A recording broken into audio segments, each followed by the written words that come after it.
ઊંધો સાથિયો કરશો અને તમારા બધા જ કામ સીધા થશે।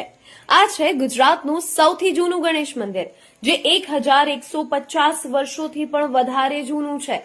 કહેવાય છે કે અહીંયા ખોદકામ કરતા શ્રી ગણેશની સ્વયંભૂ જમણી સૂંઢવાળી મૂર્તિ મળી આવી। સિંદૂરિયો રંગ, કમરમાં કંદોરો, ઝાંઝર અને માથે સોનાનો મુકટ પણ હતો। ગામ લોકોએ આ મૂર્તિને ગાડામાં મૂકી અને ગાડું ફરતા ફરતા કોઠમાં આવીને ઊભું રહ્યું અને ત્યારથી જ આ મંદિરને લોકો કોઠના સિદ્ધિવિનાયક ગણેશ તરીકે ઓળખવા લાગ્યા। 1928માં મંદિરનો જીર્ણોદ્ધાર કરવામાં આવ્યો અને જમણી સૂંઢ હોવાના લીધે આ મંદિરને સિદ્ધિવિનાયક ગણેશ મંદિર તરીકે પણ ઓળખાય છે।